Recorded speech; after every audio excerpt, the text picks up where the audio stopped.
are you? Yeah, I'm okay. It's I think I'm all right. It's one of those things I don't really know at the minute.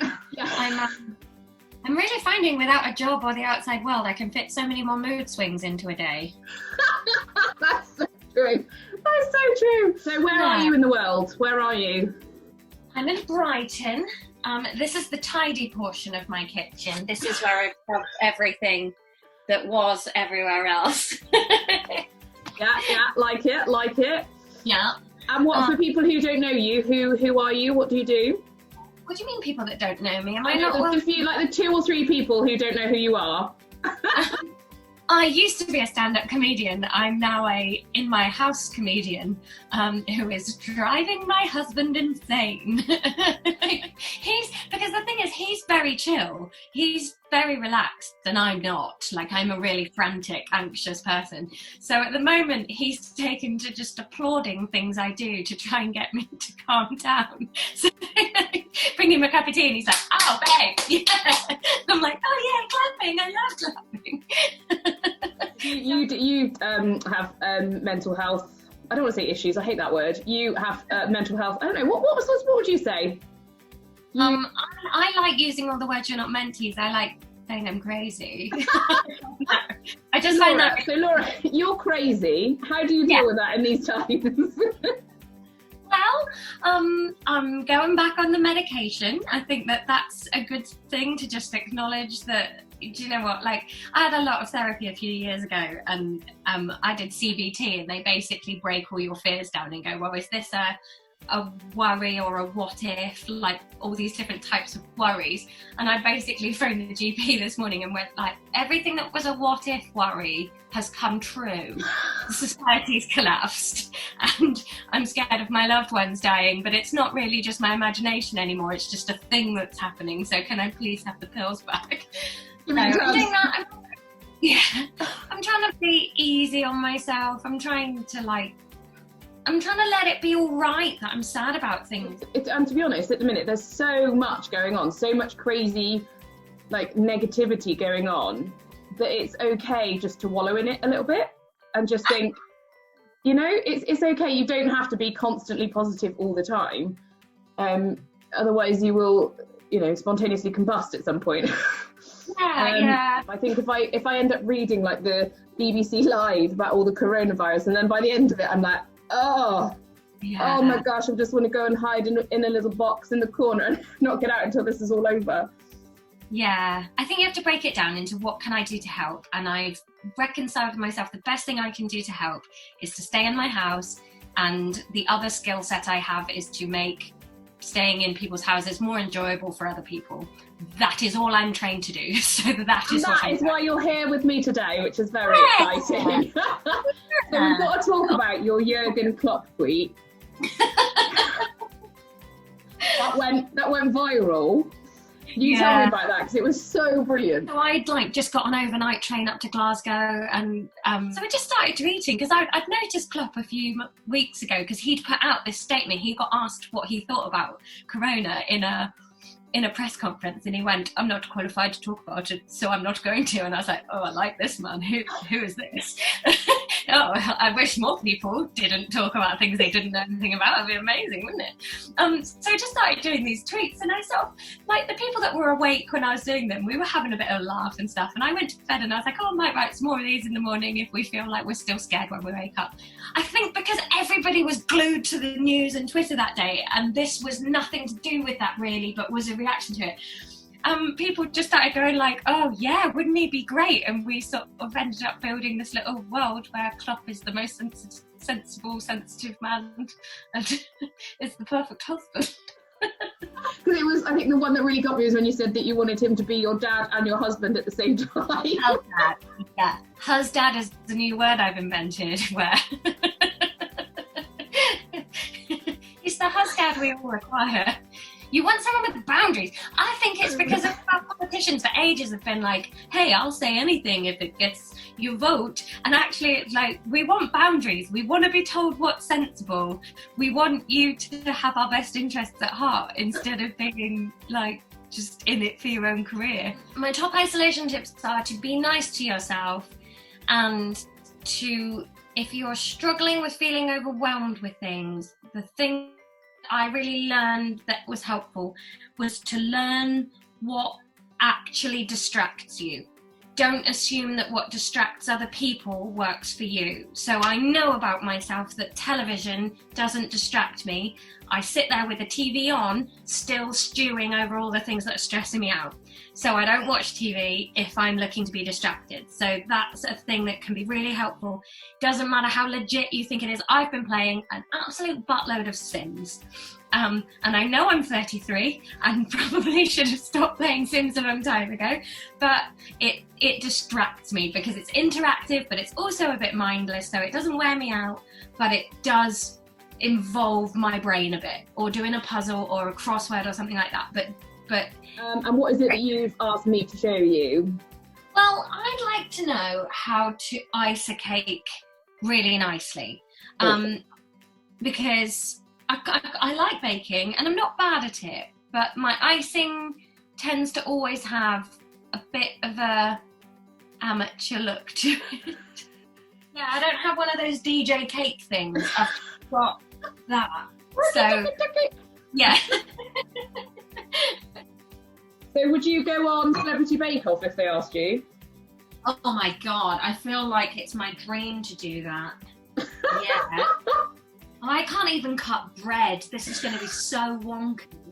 I mean, if I'm honest, when I'm eating a cake, I'm mainly in the cake as a serving suggestion for icing. The actual cake bit interests me so much less than the delicious sugar and butter pate. I'm going to put mine on like that, and then get a load of icing and just whack it on, and then just spread it all around.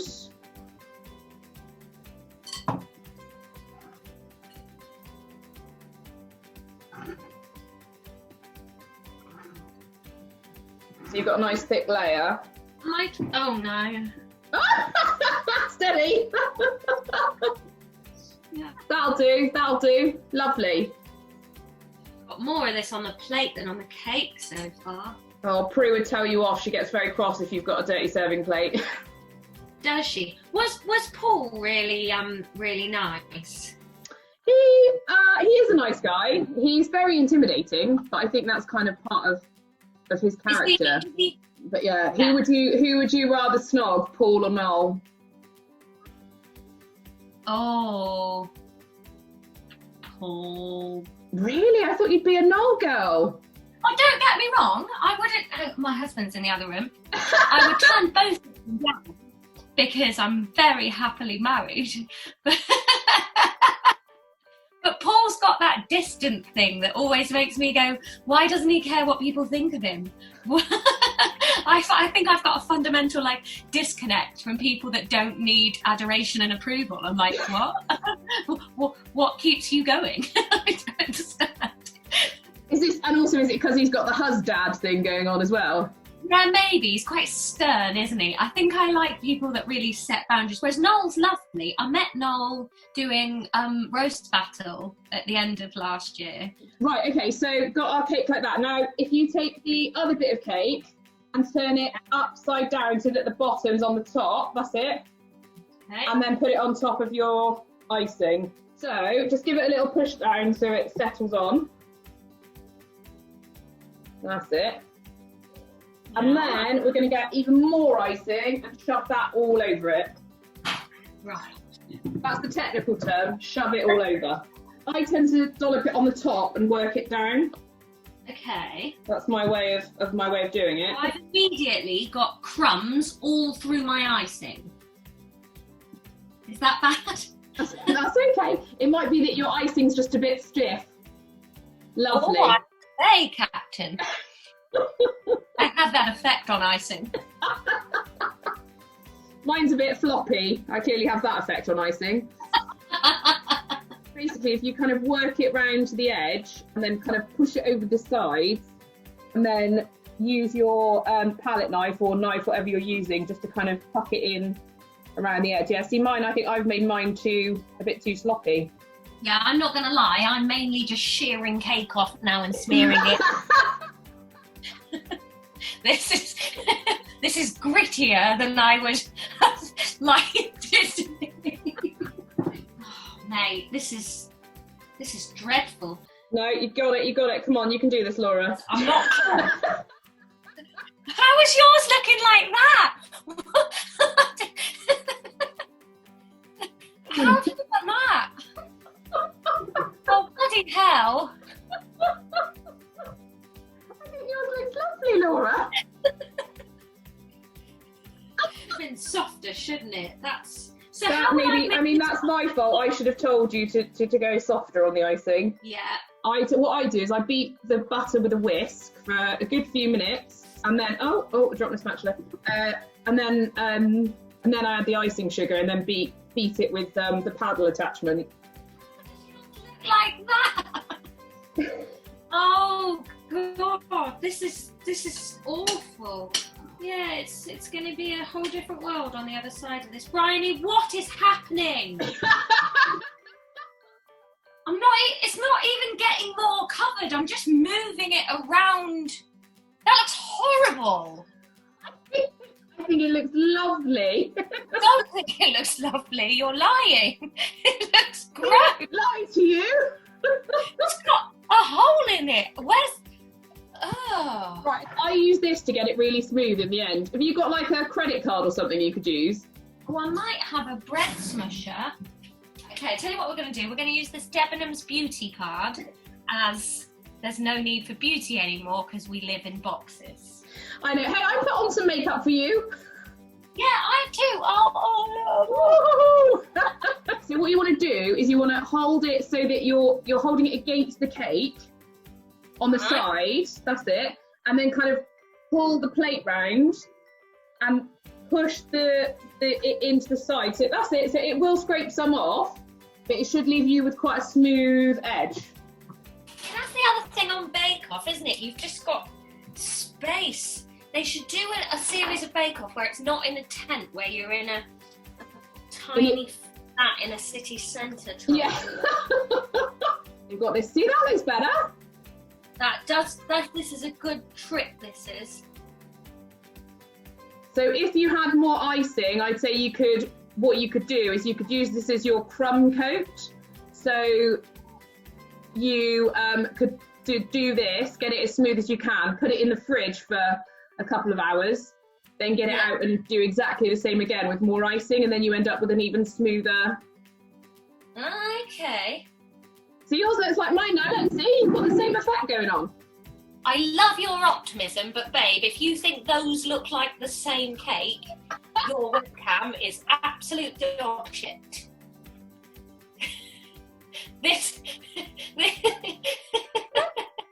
looks like a Philadelphia sandwich that got out of control. Alright, well, the things I've learned all about stacking, how my cake's gonna go. That was really helpful, and I've definitely, the shape of the overall cake definitely looks much more professional.